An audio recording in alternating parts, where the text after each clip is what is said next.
Today in our 2017 Ford Taurus, we're going to be taking a look at showing you how to install the CURT Class 2 custom fit trailer hitch receiver, part number C12296. So here's what our hitch looks like when we have it installed. It is going to sit just right below the bumper, and that cross tube is going to be hidden nicely behind the bumper, so all we're going to see is that receiver tube sticking out. It is a Class 2 hitch, which means it's going to give us an 1¼ inch by 1¼ inch receiver tube opening, and as you can see, it has a nice reinforced collar, giving it added strength and just an overall finished look. Now, since it is a Class 2 hitch, we're going to be mounting all of our accessories here, and they do include a standard 1/2 inch pin and clip, which is always a bonus. As far as the safety chain connection points go, it's going to be a loop style. They're going to be welded to the bottom of our receiver tube. As you can see, we're not going to have too much trouble getting most size hooks on or off. Just want to keep in mind that they are directly in line with that pinhole, so if you are using a locking device, just want to make sure that it's not going to interfere with the hooks. As far as weight capacity is concerned, our hitch is going to feature a 300-pound tongue weight, along with a 3,500-pound gross trailer weight rating. Now, per the manufacturer, they do recommend that you use a stabilization strap anytime you have any non-trailer loads or any loads that are not supported by tires, such as a bike rack or a cargo carrier. I'd like to give you a few measurements that will help you when deciding for accessories for your new hitch, such as a bike rack or even a cargo carrier. From the center of the hitch pin hole to the outermost edge of the bumper, it's going to be right about 6.5 inches. And from the ground to the inside top edge of the receiver tube opening, that's going to be right about 12.5 inches. Now that we've seen what our hitch looks like and gone over some of the features, let's show you how to get it installed. To begin our installation, we are going to have to lower our exhaust down. So I'm going to take a strap, I'm going to come back to where our exhaust lies, and I'm going to put my strap on a secure spot so that when we lower it down, it won't go down too far and we'll have some support. Now on the inside of our tailpipe, just right by our muffler, we're going to have one hanger on each side, and take a little bit of spray lubricant, and that's going to make it a little bit easier to get the hanger off of the rubber isolator. So we can go ahead and spray both sides down.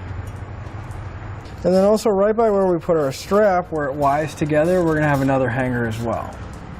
Now I'm just going to take a pry bar, and it doesn't matter if you pry it off of the muffler or the hanger, but you're going to want to get that rubber isolator off of one of the posts so that we can lower our exhaust down.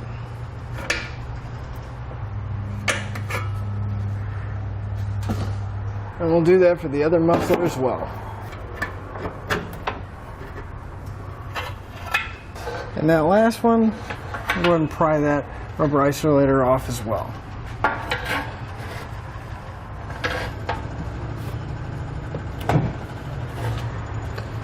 Now we got plenty of room to work with underneath our frame.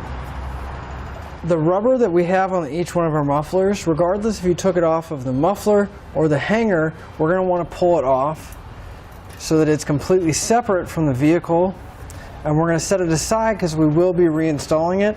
We're just not going to be using the configuration that's on the car right now. So we're going to pull the other one off as well. Now right above our muffler on the passenger side, we're going to have two bolts that are holding in that hanger. I'm using an 18mm socket to remove it.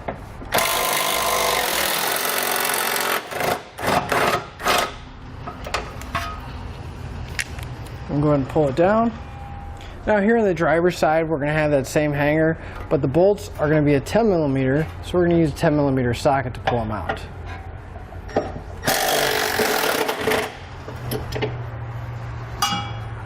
Here on the passenger side, I want to go over the mounting locations that we're going to be using in our frame. At the very back of our frame, we're going to have an oblong hole, and that's going to be one mounting location. If we move forward, we're also going to be using the forward hole that was mounting our exhaust hanger. We're going to have a hex bolt, and we're going to follow that up with a conical tooth washer, and that's what's going to be threading into that existing hole right here. Now the driver's side, it is going to be a little bit different. We're still going to be using that oblong hole at the end of the frame, but then if we move forward, we're going to be using the oblong hole that was behind our muffler hanger mounts. And I'll show you how we're going to get our hardware into these holes. First, we're going to start with our pull wire, and we're going to start at that oblong hole towards the front, and we're going to feed our wire towards the back of our frame until we can come out the oblong hole at the end here. It may take a little bit of patience and finesse. We're just going to want to keep working until we get it through. And we can take our square spacer blocks and we're going to go over the threaded end, and then we're going to take our carriage bolts and we're going to thread it onto the coiled end. And once you have the bolt threaded on, individually we're going to put our spacer block into the frame and feed it in. And we can feed our carriage bolt in. And then we're going to pull on that pull wire so we can get our hardware to drop through. Now you're going to want to carefully remove the pull wire because they do only provide us with 2, and we have 2 more pieces of hardware we're going to have to get in place. We can just unthread it from the bolt, and we can get ready to put our hardware in this oblong hole at the end of the frame. This is going to be a little bit different method. Since we're going through our access hole, we're going to take our square spacer block, we're going to slide it over the threaded end, and then take another one of those carriage bolts and thread it in place. We're going to take our carriage bolt and push it into the frame, followed by our spacer block, and then we're going to pull everything back down through. Now in this piece of hardware we can leave our fish wire attached, making it a little bit easier when we go to put our hitch in place. We're going to repeat the same process on the passenger side on the end of the frame. We can go ahead and grab our hitch. And a quick tip is you can actually put your hitch on the exhaust, because if you remember we have that strap supporting it, so it's not going to be putting too much weight on it. That way if you don't have an extra set of hands, we can get this in place by ourselves. So with the hitch sitting on our exhaust, starting on the passenger side, we're going to take our pull wire and we're going to feed it through the top of our hitch, going down, and we're going to lift up the passenger side till our bolt goes through, and then we can remove our pull wire, and we're going to be using a 1/2-inch flange nut to secure the hitch to the frame. Now you're just going to want to get a couple threads on hand tight to support this side of the hitch.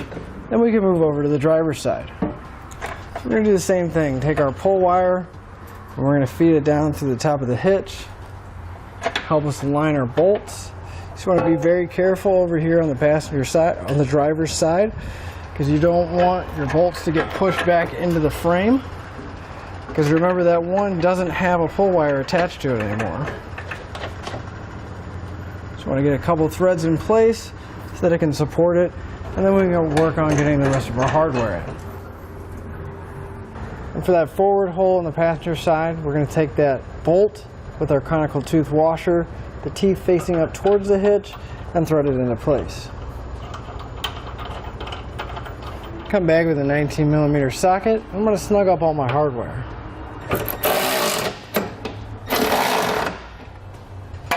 I'm going to come back with a 19mm socket and a torque wrench. I'm going to torque all my hardware down, and we're going to find that specification in our instructions. We're going to repeat that for all of our hardware. With our hitch secure, we're going to take our rubber isolators from our exhaust hangers. I'm going to spray just a little bit more lubricant inside of there. There's going to be a bar on our hitch just towards the inside of where our mounting bolts are, and that's where we're going to be sliding our exhaust hanger on.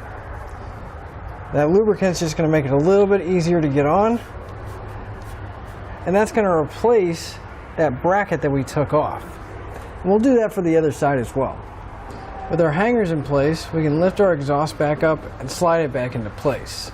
I suggest starting over here on the driver's side because it is going to be tilted and a lot easier to get this one in place first. Then we move over to the passenger side, lifting up on the muffler and sliding the rubber isolator back on the hanger. And finally, we can kind of pry that rubber isolator away just a bit and slide it back on the hanger at the Y and remove the strap. And that'll finish up your look at the CURT Class 2 custom fit trailer hitch receiver part number C12296 on our 2017 Ford Taurus. Thanks for watching. Click the link in our description below to shop, learn more, or visit us at etrailer.com. And leave us a comment if you have any questions.